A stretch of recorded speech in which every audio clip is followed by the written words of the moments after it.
Today we're going to replace the starter in the 1995 Pontiac Grand Am SE 3.1 liter. Anyway, it's a V6. It is the 3.1 liter.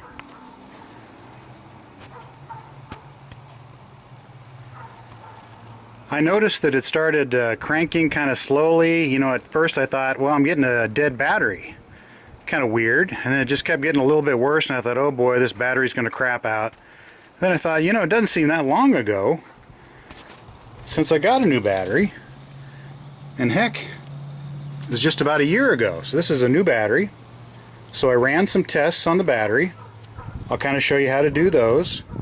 The battery seemed to be good. The alternator seemed to be fine. So I thought, well, about the only thing left is the starter. I've never replaced it. It's been 20 years. So we're going to replace the starter.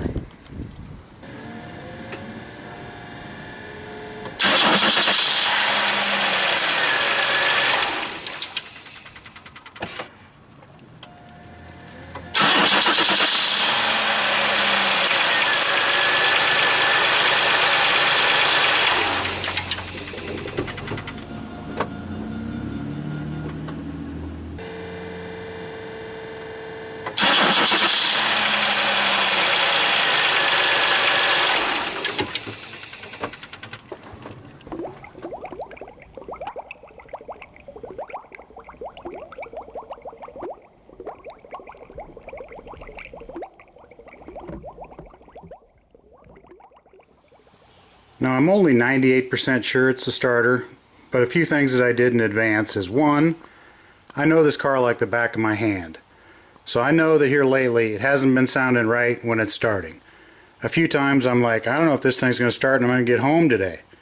Sounded pretty good today. It's a little bit warmer. It's been cold in the past here. But what I want to do is I want to check the voltage of that battery, and it should be around 13.2 volts. Seems just a little bit low right now, but should be 13.2. Another thing I did is I put my battery charger on there, and originally, you know, it goes up to like 6 amps, but within a couple of minutes this thing will be almost down to 0. So I'm like, well, sure seems like it's got a full charge. Now if I were smart, I'd go to somewhere like AutoZone and let them test this battery to be sure. The other thing it could be is the alternator. I replaced this one probably about 8 or 9 years ago. That's a pretty good run, but you know, we'll check it, make sure that it seems to be working. Right now it's still taking a little bit of a charge, but I did start the thing 4 or 5 times, you know, at the start of this video, and then to get it in the garage. So it looks like it's taking a little charge, but pretty soon that'll be almost down to nothing, which is one of the main reasons why I think the battery's fine. After giving it that little bit of charge on the battery charger, I am up to the 13.2 that I expected. So hopefully it was down just a little bit because of the 5 starts that I did at the beginning of this video. What I want to do now is I'm going to go ahead and start the car and see what we have for voltage. I'd expect around 14.5 or so volts. Okay, that seems good. Headlights are off. Now I'm going to go turn the headlights on bright.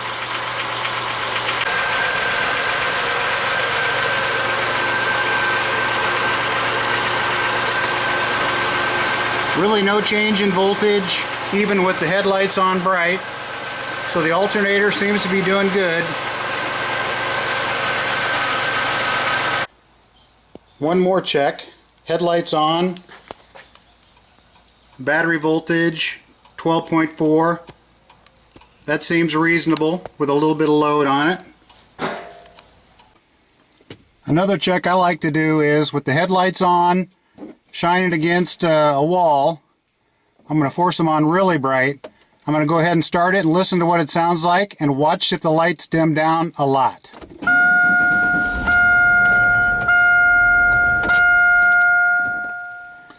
One more time, we'll start it. Watch those lights.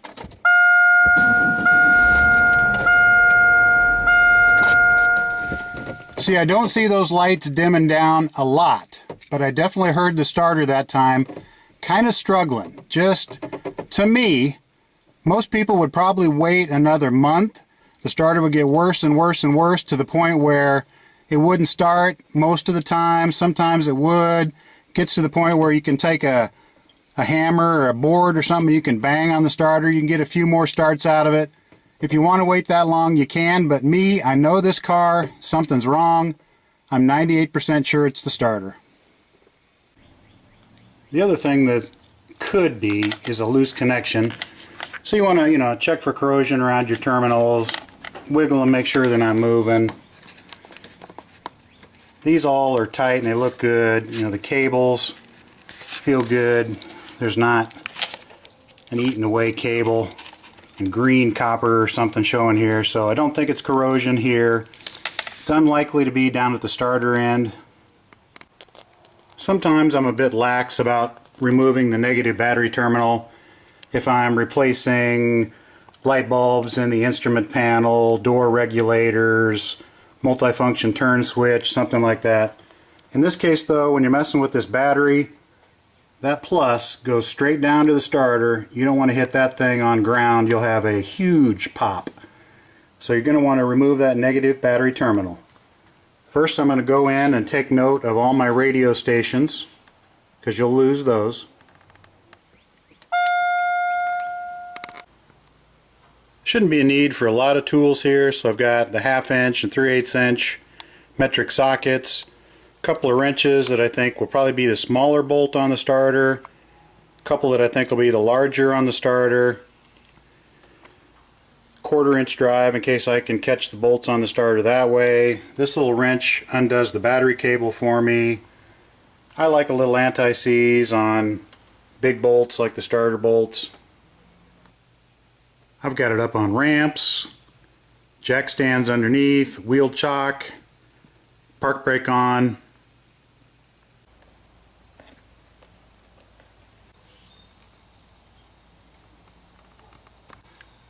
Alright, we're under the belly of the beast here. There's the starter. You can see up in here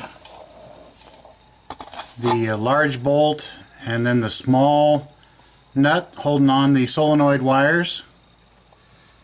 We've got a cover plate here covering up the flywheel. I doubt we'll have to take that one off unless we want to get crazy when we're done and measure the gap between the teeth. There is a small little plate over the starter here.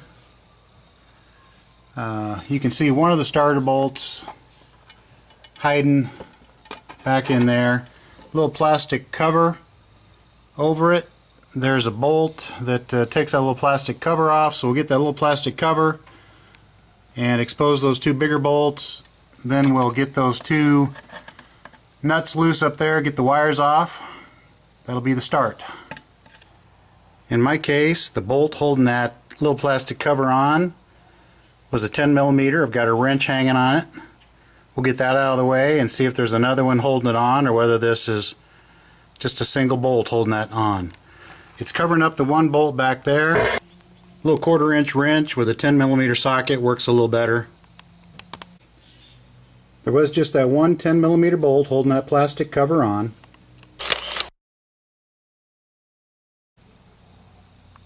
We now can easily see that back bolt of the starter. You can see the flywheel in there. And as before, we can see that bolt up on top. So those are the two big bolts. But first we're going to go ahead and get these wires loose and out of the way.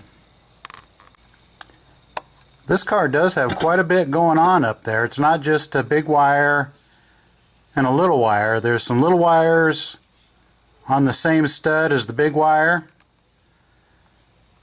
Everything should only fit back on the stud that it came off of, so it should be pretty obvious, but take note of that. Okay, that top nut was a 13mm. You can get it with your normal wrenches and ratchets and sockets and such, but I've been waiting for an occasion to use this little booger. that I got. But put my socket on there, and that worked great. I could also reach that nut from the top a little bit, but I turned it for a while and then it hit kind of a nick in the thread, so then I had to get this thing out and finish it off. Wasn't too bad. So now we'll put the 10mm on there and get that little one off.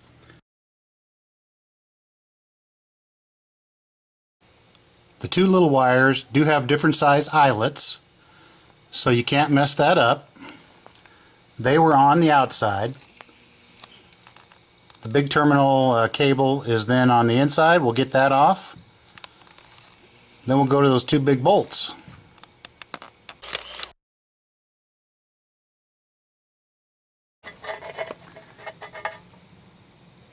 There is just a mess of wires they have on that post.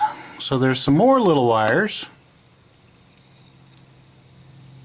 We'll get all that off of there.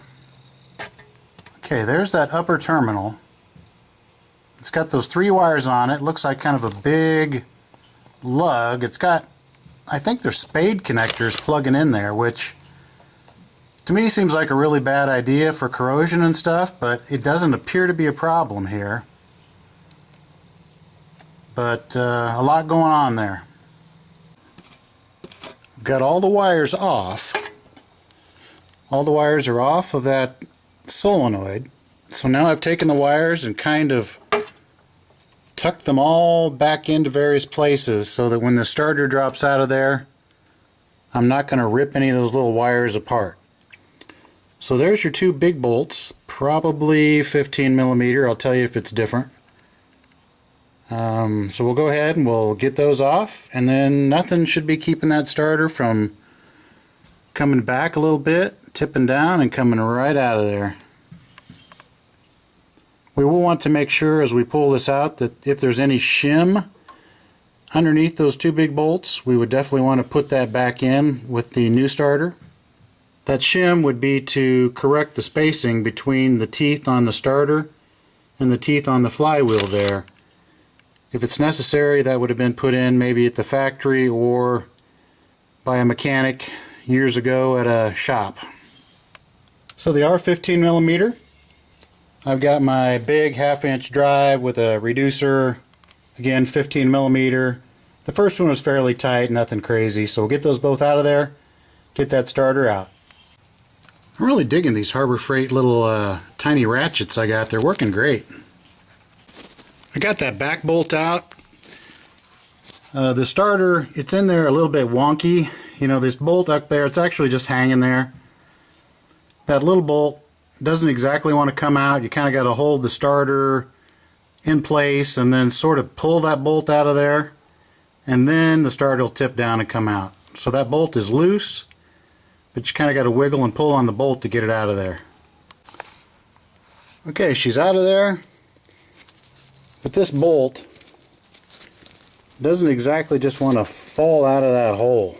So I don't know if some, crap gets built up in there, but anyway, we'll get this out of there, but you might have to wiggle and pull. Actually, got a little pry bar, wiggled, it's going to come out of there. There it goes. But it doesn't just exactly fall out all the time. There's your solenoid. One of those is connected all the time to the starter. Then there's your big one for the battery cable, plus a couple of little wires.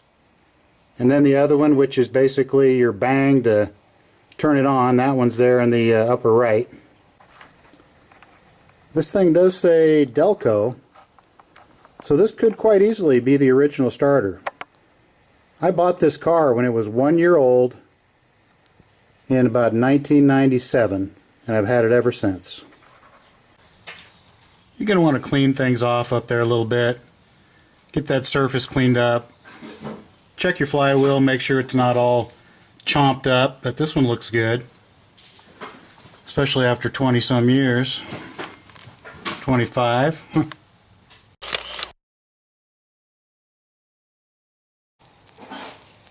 There was no shim up on top, no shim on the starter. So we'll put the new one back in with no shim.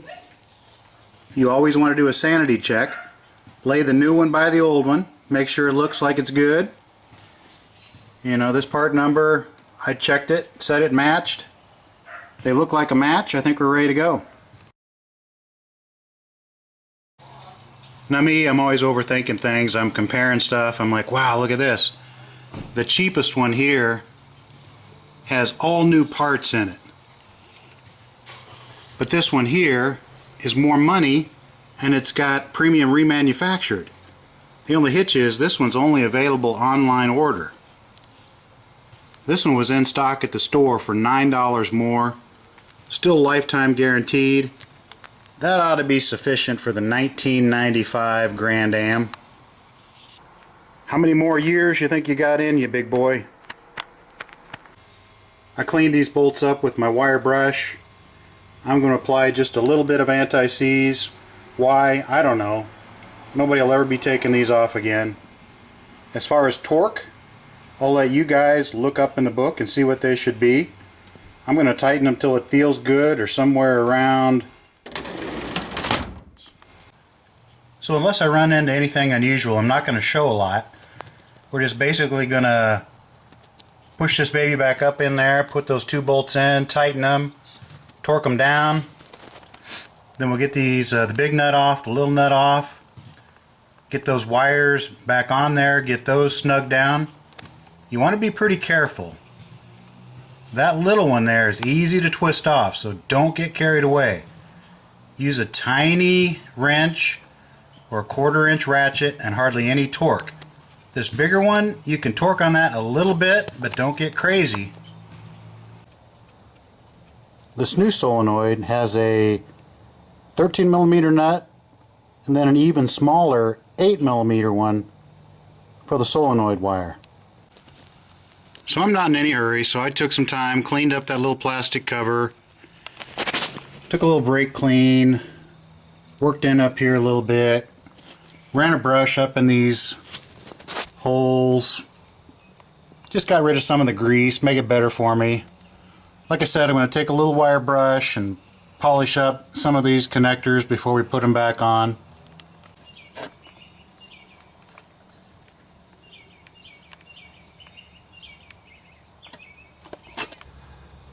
Okay, got everything back in there. The new nut on the bottom was 8mm. The new nut on the top was 12. That top one, you can tighten it up a little bit. That bottom one, once you feel it snug, you know, be very careful. Don't go more than about another half turn after it starts feeling snug. You'll snap that little booger right off. As far as starter installations go, this is actually one of the more roomy ones. It's pretty easy in the scope of starters. You want to tighten those two big bolts 15mm down evenly. Make sure that everything's seated, so you know, bring them up evenly. Then you know, snug them up, and then I tightened them to what I felt was about right. Then I checked it, and it was about pounds. I'm not going to make that recommendation. Look it up in the manual, but that's what felt right to me. Okay, we're all done, ready to put this negative battery terminal back on. Before you do that, get yourself some kind of a little wire brush. Clean that up a little bit. Do the same thing with this. Clean that off a little bit. My practice is to get a little bit of grease on my finger. Put a little grease on these connections. Then tighten them back down. And we'll give it a try. Again, with these battery terminals, as Eric O would say, you don't want to go full gorilla on here. You can strip this little booger out pretty easy. So get yourself a fairly small wrench and don't, you know, go crazy. Once you kind of feel all the tension snugger just a little bit more, and that's about it. Once you're done, do a little sanity check. Yep, got those battery terminals tight. I remember tightening the two 15mm bolts on the starter. The top bigger bolt with the positive cable on it, yep, I remember tightening that. The little one on the bottom, yep. All the little wires that were on there back on, yep. We should be ready for a crank. Let's give it the smoke test.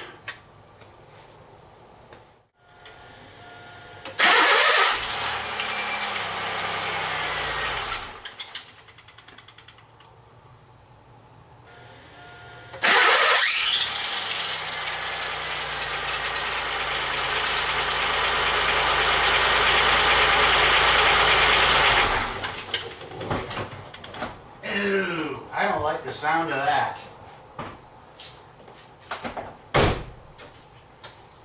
That do not sound good. Well, that is not what I wanted to hear. That sounds horrible. So it sounds like, you know, we probably have not enough distance between the teeth and the starter and the teeth and the flywheel. I've seen videos where they get a feeler gauge out and they take that little inspection plate off and they measure all that. Boy, most of the time, you know, if you don't have a spacer, you don't put a spacer back in, you're fine. If you have a spacer, you put it back in, you're fine. In this case, we didn't end up fine. So the bad news is the parts stores are closed.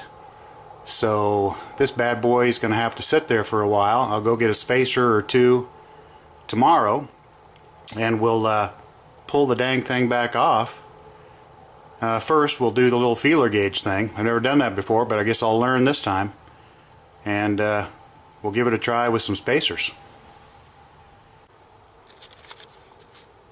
With the starter, they provide you some instructions in case you have some nasty sounds like what we had. So we need to decide which one of these we have. So you read these and it kind of tells you if it sounded like this, then you're too tight. If it sounded like this, you know, then you're too loose. You could also be kind of crooked.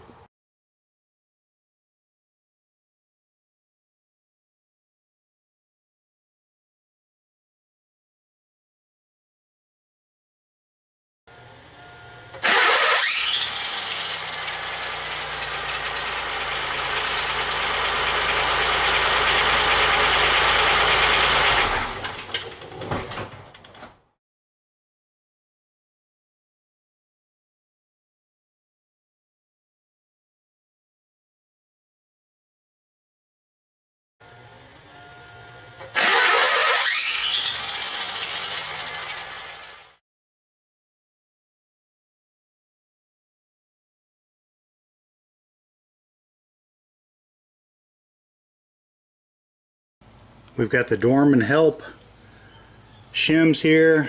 There's the part number. This is for General Motors. There's what the kit contains. Hopefully we just need one of those 15 thousandths shims. We should be in good shape. The package comes with a couple different styles. I'm hoping to get this one. You can slip that one in there by taking out the front bolt, loosening the back bolt, sliding it in there. Comes with they're not in thousandths. This is a 1/64th, which is like 13 thousandths. Then there's a 1/32nd, that's closer to like 28 or so. And then there's this 1/16th inch, that's pretty fat at like I think 55 thousandths.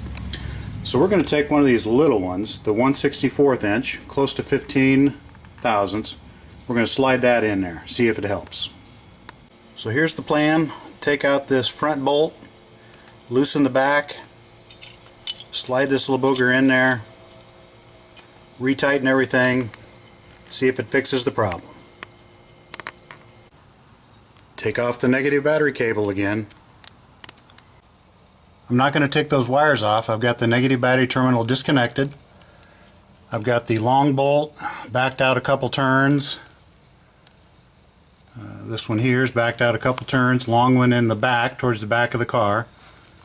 This front one is out, and I've got that shim I'm going to slip in up there. Okay, who's the genius who designed these shims? Yeah, it'll go over that bolt, but you gotta push a little bit. So that shim, it'll go over there, but you got to push it on. I'm half tempted to take it back out and sand that down a little bit, but I'm going to see if I can get her lined up, and I'm going to have to push kind of hard, maybe get a screwdriver or something up in this hole and, you know, shove it that direction. Okay, got tired of messing with it, brought it back out. Fingers are bent. So I'm going to make a slight modification, make that groove a little bit bigger.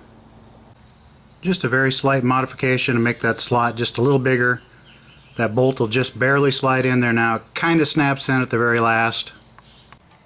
I am going to take back a little what I said about the genius who designed these. You know, making this end over here so tight it grabs the bolt. I guess that makes sense if you're going to slip this on before you push that starter, you know, up in that hole. That might be nice, because you could stick the bolt up in there, shove this in there, it'd hold it in place, and that'd be good. But if you're putting them in afterwards, get yourself some 10 snips and just cut that a little bit bigger V there until it slips over the bolt nice and easy. Okay, I carefully put that thing in there straight. I could feel it go over the bolt. Pushed it on a little bit, it got tight. At the very end there it was a little bit snug. So then I took a regular Phillips screwdriver, shoved it up in that hole, and then did a little pry action, and that pushed the shim over the bolt, and I could feel it seat, so I'm sure that it's on there. It's nice and straight, so we're going to tighten her up. Okay, got it all torqued back down. I went 35 foot-pounds.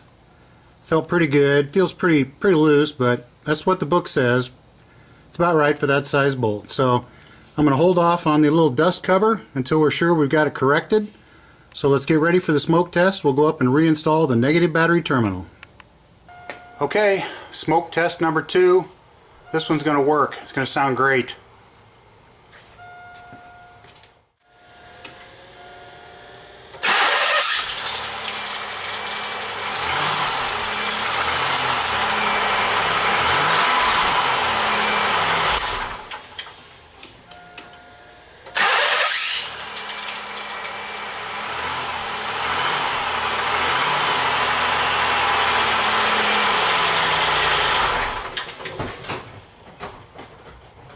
Okay, that still did not sound great.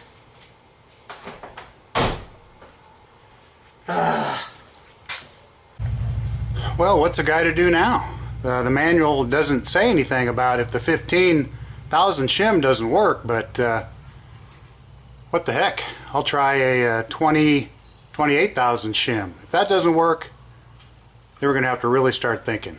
Do we somehow have a bad starter? Who knows? Okay, try number 2 with the 1/32 of an inch shim in there. 28 thousandths. I think that sounds okay. You.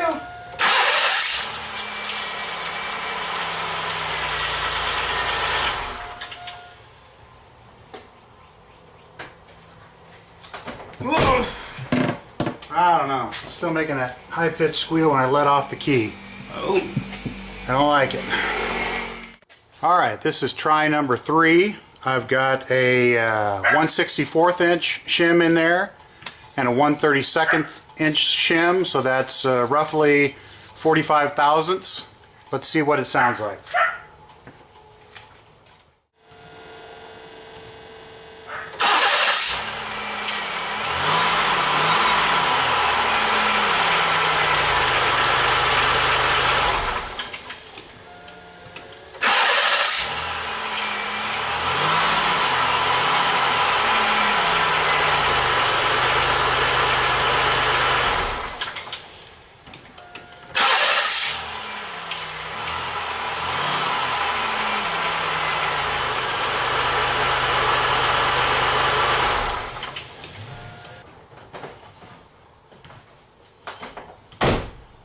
Well, I think that's got it. I'm not real excited about it. I've never had to put shims in a starter before, you know, if it didn't already have one. But anyway, I don't know, it sounds okay now. Got rid of that high-pitched squeal. So anyway, I'm calling it good. I think, you know, once I get the hood down and all that kind of stuff, it sounds a little louder to me now, but should sound normal once I get the hood closed and all that. So I don't know. I don't like putting all them shims in there, but we're going to call it good. And that's all fine and dandy that I can insert these pictures of some guy ramming a feeler gauge in there, but how in the freak are you going to get a damn feeler gauge? First, extend the damn gear out, Then get a feeler gauge in there. Ain't happening, not unless you got some kind of an inspection plate on the other side over here. They're sitting on a bench in a garage, but anyway. One thing I am going to look at is the teeth on this flywheel, you know, with all this weird noises. Kind of want to look at those. You know, they still look great. Before I spout my mouth off too much about not being able to get to that, to stick a feeler gauge in there, I thought, well, I better take this little inspection plate off here and make sure that doesn't give me some great view. I don't think it does. I can't hold the camera very well at this angle, but looking up in there, you know, I don't see anything that, you know, would allow me to get a feeler gauge in over here and measure the gap between the little gear on the starter and that flywheel. The whole idea that you're going to pull this out, hold it, get a feeler gauge in there, it's crazy. I mean, I tried taking a screwdriver and working on this. Couldn't get it. I bent a little piece of wire. I can get in there and pull on it, but it's got a pretty good spring pressure. So you're going to have like 3 people. One guy trying to get in there and push this thing out. Another guy trying to ram a feeler gauge in there. Good luck with that. Just shove some shims in there. Hope it works. Now, back when I was a kid in high school, we would take these things apart, put new brushes in them.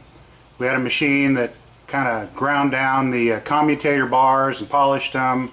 Something